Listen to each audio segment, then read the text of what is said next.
श्रीराम. साधक हो, सध्या आपण सद्गुरू श्री ब्रह्मचैतन्य गोंदवलेकर महाराज यांचे शिष्य परमपूज्य श्री बापूसाहेब मराठे लिखित श्री महाराजांनी बाबांना असे घडविले या आठवणी स्वरूपातील पुस्तकाचा आस्वाद घेत आहोत.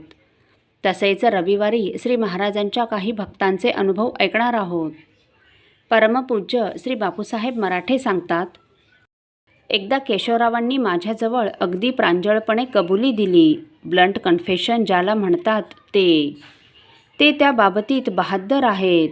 जो अवगुण असेल तो ब्लंटली कबूल करतात आणि खऱ्या साधकाचं, थोर साधकाचं ते लक्षण आहे. तो कधीच लपवून ठेवत नाहीत. त्याचा किस्सा असा झाला की त्यांचं एक प्रवचन फार चांगलं झालं, फारच रंगलं. मला ते फारच आवडलं बरं का. आणि मी लगेच खोलीवर गेलो आणि त्यांच्या पाया पडलो आणि म्हणालो, बाबा मी तुमच्या पाया पडलो. कशाकरिता सांगू का? तुमचं प्रवचन मला फार आवडलं. हे व्यक्त करण्याकरिता मी तुमचे पाय धरतो, तुमच्या पाया पडतो.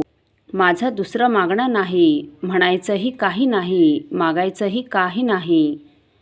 असं म्हटल्यावर केशवराव मला काय म्हणतात, बापूसाहेब तुम्हाला एक सांगतो, तुम्ही माझा गौरव करताय ठीक आहे, पण हे अगदी महाराजांच्या कृपेने.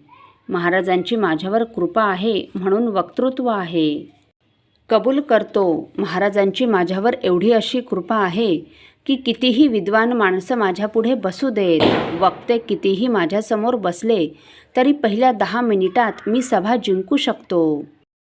पण हे जरी असलं तरी बापूसाहेब एक लक्षात ठेवा, मी इंद्रिय आणि मन जिंकलेला माणूस नाही. ते मला अजून पुष्कळ गाठायचं आहे. मी खरा नक्की कसा आहे? मी काही प्रवचनात आहे तसा खरा नाही. तेव्हा खरा कसा आहे ते माझी पत्नी, माझा मुलगा आणि माझ्या सुनबाई यांना विचारा. म्हणजे मी खरा कसा आहे ते कळेल. म्हणजे मग हे जे तुम्ही माझी पाठ थोपटताय ते थोपटेनाशी व्हाल. That is blunt confession. मला गोड वाटलं. हे असं पाहिजे. मी लिहून ठेवलं होतं म्हणून आज सांगू शकलो. दुसरा असाच एक गोड प्रसंग. उत्सवाच्या आधी 4 दिवस ते गोंदवल्याला आले आणि मंगळवार, बुधवार आणि गुरुवार अशी 3 दिवस त्यांची प्रवचनं झाली. शुक्रवारचं एक प्रवचन होऊन शनिवारी उत्सवाला सुरुवात होणार होती.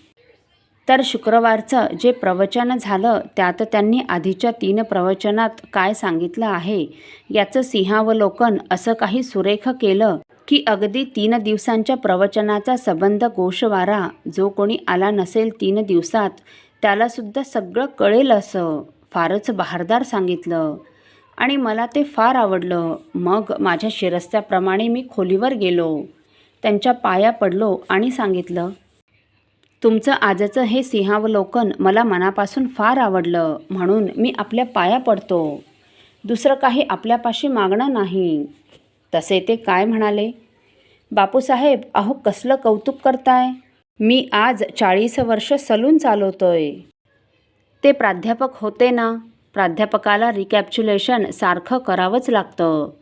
जरा पुढे गेले की मागचं रिकॅप्च्युलेशन करावंच लागतं. माझा त्यात जन्म गेलेला आहे असा त्यांच्या बोलण्याचा अर्थ होता. 40 वर्ष सलून चालवतोय. दाढी चांगली करत असल्याबद्दल कौतुक कसलं? काही कौतुक करू नका असं त्यांनी सांगितलं. असो. साधक हो, परमपूज्य बाबांनी तीर्थस्वरूप अण्णासाहेब गाडगीळ यांना, अण्णासाहेब महाराजांचा अजिबात विसर पडायला नको हे खरं आहे, पण मला चांगला विसर पडतो हे माझं करंटेपण आहे, पण याच्यावर तुमच्याजवळ काही तोडगा आहे का असे विचारले. त्यावर तीर्थस्वरूप अण्णासाहेबांनी काय उत्तर दिले हे आपण पुढील भागात ऐकणार आहोत. श्रीराम समर्थ. आपल्यातील कोणा श्रींच्या भक्तांना श्रींचे काही अनुभव आले असतील तर कृपया आपण मला ते 9422843253 अथवा सुनील दादांच्या 9892608401 या व्हॉट्सअप नंबरवर कळवावेत अशी नम्र विनंती. श्रीराम समर्थ.